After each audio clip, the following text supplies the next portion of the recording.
नमस्कार दोस्तों, आप सभी का हमारे इस छोटे से परिवार में हार्दिक अभिनंदन और स्वागत है। आज के इस वीडियो के माध्यम से हम बात करने वाले हैं UP PCS 2022 C SAT paper, जिसमें हम बात करने वाले हैं सिर्फ और सिर्फ हिंदी की। यानी सी सैट में हिंदी में इस वर्ष कितने क्वेश्चंस आए थे, उन सभी क्वेश्चंस को यहाँ पे हम सॉल्व करेंगे। हमने 2023 के सभी हिंदी के क्वेश्चंस को सॉल्व किया था, जिसमें 25 क्वेश्चन 2023 में पूछे गए थे और 2022 में जो कुल टोटल क्वेश्चन पूछे गए हैं वो टोटल 22 यानी 22 क्वेश्चन पूछे गए हैं। हम इन 22 क्वेश्चंस को सॉल्व करने की पूरी कोशिश करेंगे और आप सभी का सहयोग हमारे साथ बना रहे। चलिए सबसे पहले क्वेश्चन की ओर हम बढ़ते हैं और इस क्वेश्चन में हम देखते हैं कि पहले नंबर क्वेश्चन में क्या पूछा गया है। पहला क्वेश्चन ये हमें बताया गया है कि निम्नलिखित में शुद्ध शब्द क्या है, यानी शुद्ध शब्द पूछा गया है कि इसमें से शुद्ध शब्द क्या है।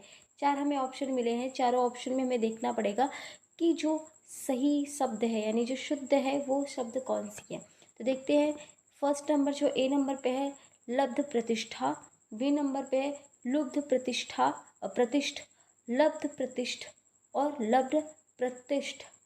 तो जो हमारा आंसर होगा आंसर नंबर सी होगा, लब्ध प्रतिष्ठ होता है सही।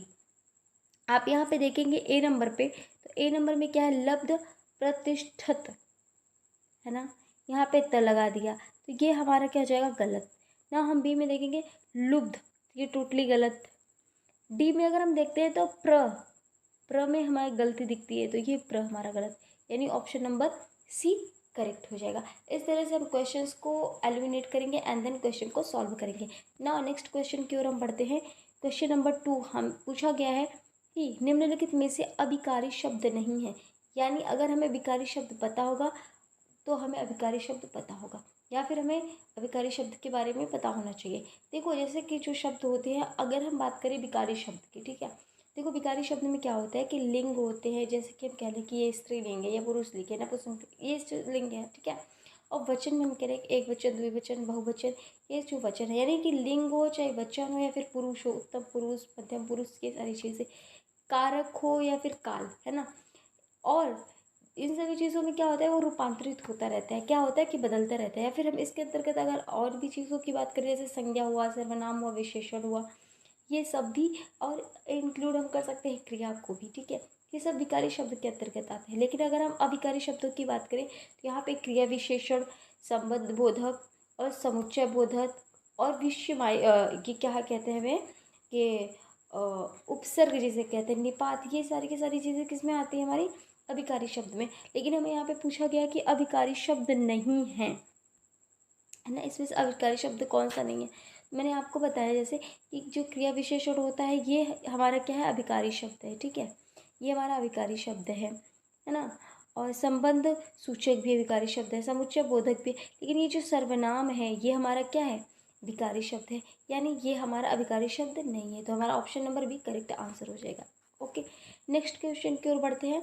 क्वेश्चन नंबर 3 जो है हमारा क्वेश्चन पूछा गया कि अनेकार्थी शब्द पतंग का इनमें से एक अर्थ नहीं है। नहीं, इस चीज़ को हमें ध्यान देना कि यहाँ पे नहीं पूछा गया है कि पतंग शब्द पतंग का इनमें से एक अर्थ नहीं है, यानी बादल, नाव, चंग, पक्षी।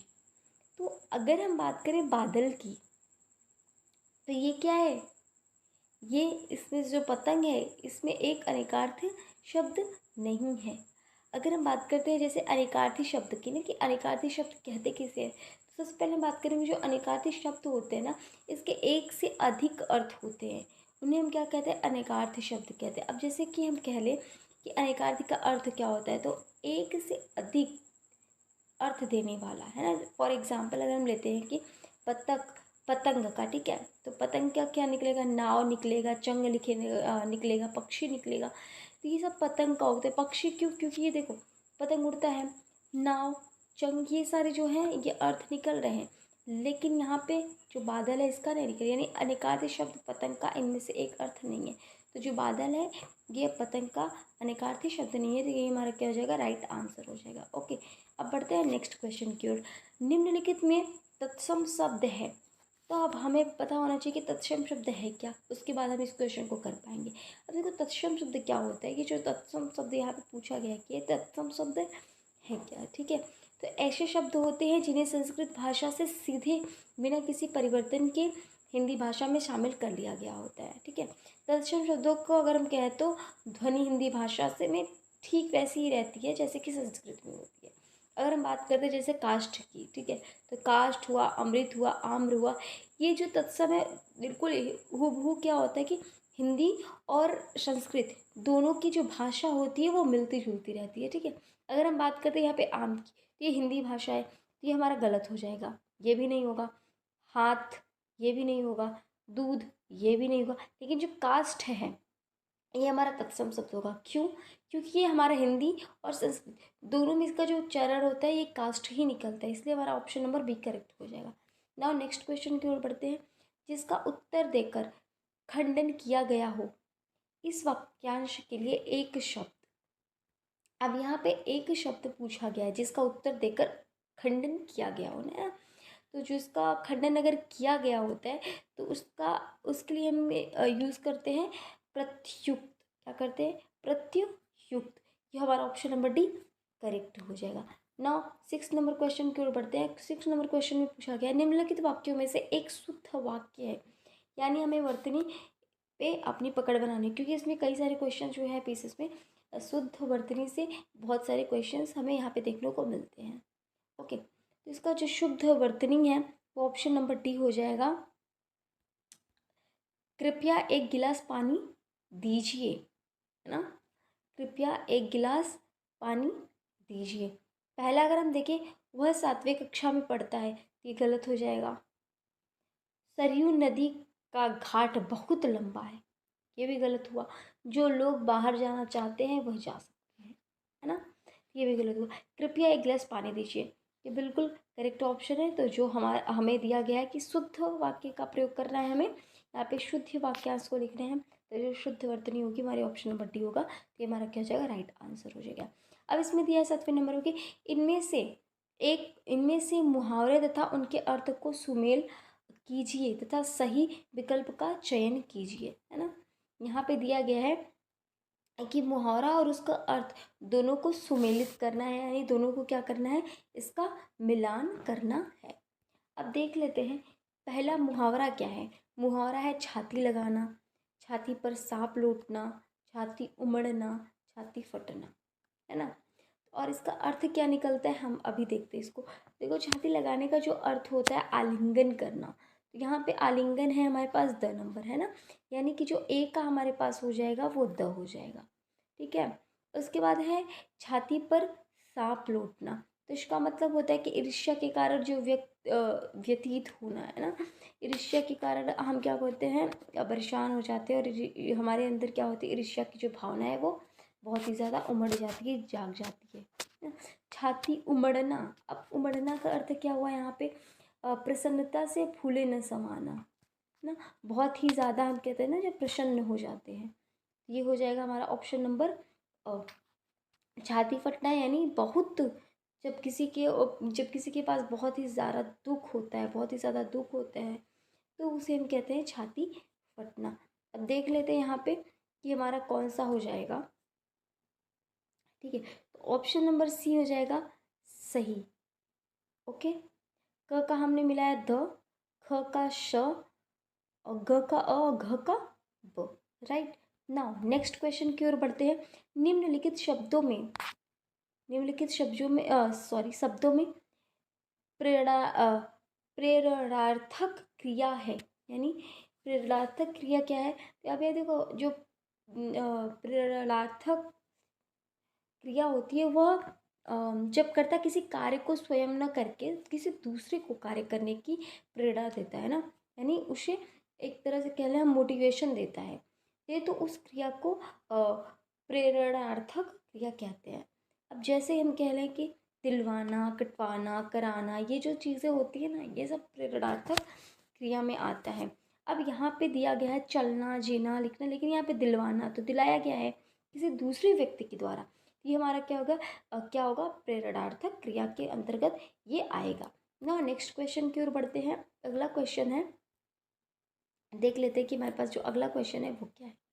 ओके, आदर्शिका का तद्भव शब्द, आदर्शिका का तद्भव शब्द होता है आरसी। क्या होता है? आरसी। आरसी जो होता है आदर्शिका का एक तद्भव शब्द होता है। वे शब्द, अब देखो अगर तद्भव शब्द की बात करें तो शब्द तद्भव शब्द वे शब्द होते हैं कि जो स्रोत भाषा के शब्दों से विकसित हुए हो, है ना, उन्हें हम क्या कहते हैं, तद्भव शब्द कहते हैं। और यहाँ पे आदर्शिका पूछा गया है, तो आदर्शिका जो है वो आरसी से लिया गया है, यानी यहाँ पे इसका जो तद्भव है वो आरसी होगा। ओके, चलिए नेक्स्ट क्वेश्चन की ओर बढ़ते हैं। निम्नलिखित में से कौन सा वर्ण तालव्य नहीं है?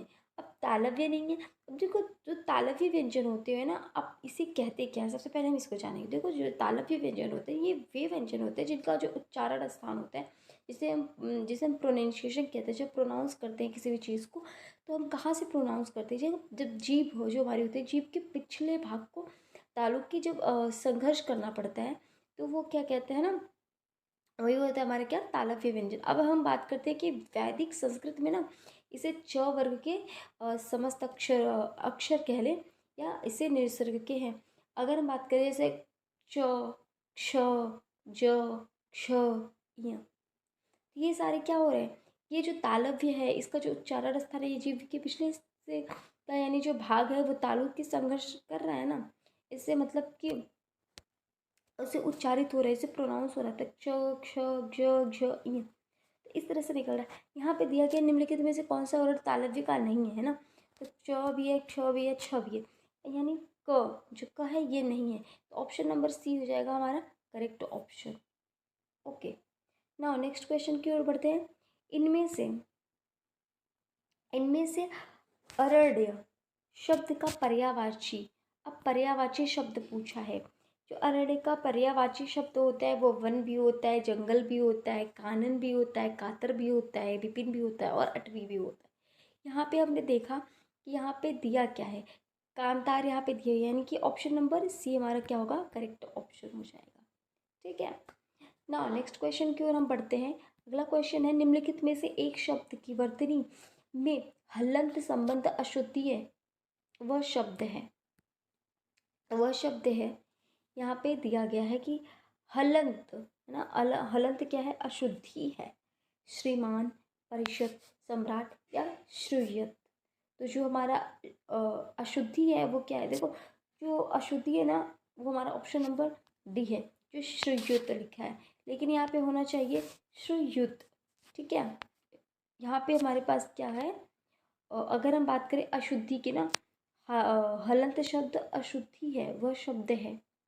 ठीक है, तो यहाँ पे श्रूयत लिखा है, यहाँ पे होना चाहिए हमारे पास क्या, ये श्रूयुत। ठीक है, ये होना चाहिए था। ओके, तो ये हो जाएगा हमारा option number D correct option. Now next question की ओर हम बढ़ते हैं। इनमें से किन्नर का संधि विच्छेद है, किन्नर का जो संधि विच्छेद है वो क्या है, तो किन्नर का जो संधि विच्छेद होता है किम प्लस नर होता है। तो हम देखते हैं इसमें किम प्लस नर कहाँ है, ऑप्शन नंबर ए में है, तो यानी हमारा ऑप्शन नंबर ए क्या हो जाएगा, करेक्ट ऑप्शन हो जाएगा। नाउ क्वेश्चन नंबर 14 की ओर बढ़ते हैं। पश्चिमी हिंदी का विकास किस अपभ्रंश से हुआ? हमने देखा था कि प्रीवियस ईयर क्वेश्चन है 2023 में भी अपभ्रंश से संबंधित क्वेश्चन पूछे गए थे ना, 2022 में भी अपभ्रंश से संबंधित क्वेश्चन पूछे गए हैं। इसका मतलब कि हमें अपभ्रंश पे भी ध्यान देना होगा कि अपभ्रंश जैसे जो शब्द है वो क्या हुआ है ना, कि किसका विकास कहाँ से हुआ। तो देखो जो पश्चिमी हिंदी हमारी भाषा है, जो इसका विकास हम कह लें कि तो सौर श्रेणी अपभ्रंश से हुआ है। ठीक है, तो यहाँ पे दिया गया है सौर श्रेणी अपभ्रंश, यानी ऑप्शन नंबर डी हमारा क्या हो जाएगा, करेक्ट ऑप्शन हो जाएगा। ना हम नेक्स्ट क्वेश्चन की ओर बढ़ते हैं। तत्सम तद्भव शब्दों का कौन सा युग्म असंगत है? असंगत मतलब उसकी संगति नहीं करता है ना। हम देखते हैं जो तत्सम शब्द है वो पर्ण है। ठीक है, क्या है, पर्ण, पत्र का पर्ण यहाँ पे है, ये असंगत शब्द है, यानी ऑप्शन नंबर डी हमारा करेक्ट हो जाएगा। अब क्यों, क्योंकि देखो पर्ण का जो तद्भव रूप होता है पत्र या पत्ता होता है। ठीक है, पत्र या पत्ता होता है यहाँ पे, लेकिन पर्ण है तो ये हमारा नहीं होगा। पर्ण, अगर हम पर्ण की बात करें तो इसका जो तद्भव होता है पत्र या पत्ता होता है। ठीक है, लेकिन यहाँ पे पर्ण लिखा हुआ है। ठीक है, तो ये हमारा ऑप्शन गलत हो जाएगा ना। हम नेक्स्ट क्वेश्चन, चलिए नेक्स्ट क्वेश्चन की ओर हम बढ़ते हैं। हमारा क्वेश्चन नंबर है 16 से 20 तक, जिसमें हमें दिया गया गद्यांश, और इस गद्यांश को हमें पढ़ने के बाद हमें आंसर मिलेगा। तो देख लेते हैं एक बार गद्यांश। हमने बताया था कि अगर हम गद्यांश पढ़ेंगे, लेकिन उससे पहले हम क्या करेंगे, प्रश्न पढ़ेंगे। ठीक है, आप कभी भी जब भी किसी भी गद्यांश को पद्यांश को सॉल्व करेंगे या फिर किसी अगर इंग्लिश का कॉम्प्रिहेंसिव होगा तो उसमें भी हम सबसे पहले क्वेश्चंस को पढ़ेंगे एंड देन उसके बाद हम गद्यांश पद्यांश या फिर इंग्लिश के पैसेज को हम पढ़ेंगे, राइट ना। यहाँ पे आप पहले देख लेते हैं इसको ही कि हमारा जीवन पाखंड में बन गया है और हम इसके बिना रह नहीं सकते। क्या हो गया, हमारा जो जीवन है वो पाखंड बन गया है और हम इसके बिना क्या कहते हैं, नहीं रह सकते। अपने सार्वजनिक जीवन अथवा निजी जीवन में कहीं भी देखें हम एक दूसरे को छलने की कला का खुलकर उपयोग करते हैं। अपने सार्वजनिक जीवन अथवा निजी जीवन में हम कहीं भी देखें हम एक दूसरे को छलने की कला का खुलकर उपयोग करते हैं। इसके बावजूद यह विश्वास करते हैं कि हम ऐसा कुछ भी नहीं कर रहे हैं। हम इस प्रकार की भाषा का प्रयोग करते हैं जिसकी उस अवसर पर कह लें कि क्या उस अवसर पर कोई आवश्यकता नहीं होती। हम किसी भी बात को यह जानते हुए कि वह सही अथवा सत्य नहीं है, लेकिन उसके प्रति निष्ठा या विश्वास इस तरह प्रकट करते हैं जैसे हमारे लिए वही एकमात्र सत्य है। यानी क्या है, वह एक तरह से क्या हो, बात हमारी सत्य हो। हम सब इसलिए सरलता से कर लेते हैं क्योंकि आज पाखंड एवं दिखावा हमारे जीवन का एक अभिन्न अंग बन गया है। मतलब कि वो हमारी लाइफ का एक ऐसा पार्ट बन गया है कि जिसको हम अपने 24 घंटा में इंक्लूड कर चुके हैं ना। तो यहाँ पे इस चीज़ के बारे में हमें बात की जा रही है। आज हम में से अधिकांश लोगों को स्थित मुंह से कुछ और मन में कुछ और वाली बन गई है। मतलब कि हमारे मुंह में कुछ और भी होता है, हमारे मन में कुछ और होता है और हम किसी के सामने कुछ और बोलते हैं, है ना। ये चीज़ें यहाँ पे दी गई हैं। नाउ अब हम क्वेश्चन की ओर बढ़ते हैं। क्वेश्चन हमारे पास है 16 नंबर। देखते हैं क्वेश्चन है, यह जानते हुए कि बात गलत है हम उसके प्रति निष्ठा को क्यों प्रकट करते हैं। हमने देखा कि असत्य को सत्य में बदलना चाहते। पहला है कि हम दिखावा करना चाहते हैं। पाखंड और दिखावा हमारे जीवन का अभिन्न अंग बन गया है। दूसरों को छलना चाहते, असत्य को सत्य। हम जानते हैं कि ये सत्य है लेकिन हम उसको क्या कहते हैं, जो गलत है हम उसको सही साबित करने में तुले हुए, यानी कि असत्य को हम सत्य बनाना चाहते हैं। यानी ऑप्शन नंबर डी हमारा जो हो जाएगा वो करेक्ट हो जाएगा। नाउ 17 नंबर क्वेश्चन की ओर अगर हम बढ़ते हैं तो देखते हैं इसमें दिया गया कि गद्यांश का उपयुक्त जो शीर्षक है क्या है। यानी कि इसका पूछा गया कि जो शीर्षक है वो क्या है, पाखंड आधुनिक जीवन का सत्य। क्योंकि यहाँ पे ये जो पैसेज है पूरा के पूरा पाखंड और आधुनिक जीवन का सत्य पर ही आधारित है। यानी कि ऑप्शन नंबर ए हमारा क्या हो जाएगा, करेक्ट ऑप्शन हो जाएगा ना। हम 18 नंबर क्वेश्चन की ओर बढ़ते हैं और इस क्वेश्चन में दिया गया कि मुंह में राम बगल में छुरी। इसका अर्थ इनमें से किस वाक्य से पता चलता है। अगर हम कहें कि मुंह में राम और बगल में छुरी है कि मुंह में कुछ और हो और हमारे मन में कुछ और हो, है ना, किसी दूसरे व्यक्ति के लिए, तो जो ऑप्शन नंबर हमारा हो जाएगा वो हमारा ऑप्शन नंबर डी हो जाएगा। क्योंकि हम कहने को कुछ और, करने को कुछ और, हमारे मन में कुछ और चीज़ें होती हैं, ठीक है। तो इसे हम कहते हैं क्या, मुंह में राम बगल में छुरी, है ना। ना हम नेक्स्ट क्वेश्चन की ओर बढ़ते हैं। छलने की कला हम किस प्रकार उपयोग करते हैं। देखो जो छलने की हमारी कला है ना, हमारी ये जो कला है छलने की, ये कला हमारा है कि हम इसको खुल के क्या करते हैं, उपयोग करते हैं। यहाँ पे दिया गया कि खुल के हम उपयोग करते हैं, ठीक है ना। नेक्स्ट क्वेश्चन है 20 नंबर क्वेश्चन है, हमारे जीवन का अभिन्न अंग किसे बना लिया गया है, पाखंड और दिखावे को। क्योंकि इसी पे हमारा जो पूरा के पूरा पैसेज है इसी पे क्या है, आधारित है, ठीक है। आई होप कि यह पूरा के पूरा वीडियो आप सभी को पसंद आया होगा, जो कि हमारे यूपी पीसीएस 2022 का प्रीवियस ईयर क्वेश्चन है। कह सकते हैं कि इसमें हम पूरा कंप्लीट हिंदी का करीब 8 साल का PYQ सॉल्व कराएंगे। सो प्लीज़ अगर आपका यह पहली बार हमारे चैनल पर विजिट हो तो प्लीज़ हमारे चैनल को सब्सक्राइब कीजिए, लाइक कीजिए और साथ ही साथ कमेंट करना ना भूलिए, ताकि इससे हमारा मोटिवेशन भी हाई होता है। ओके, तो हमारे चैनल को सब्सक्राइब भी कीजिए और कमेंट भी ज़रूर कीजिएगा। मिलते हैं नेक्स्ट वीडियो में, तब तक के थैंक यू सो मच। जय हिंद, जय भारत।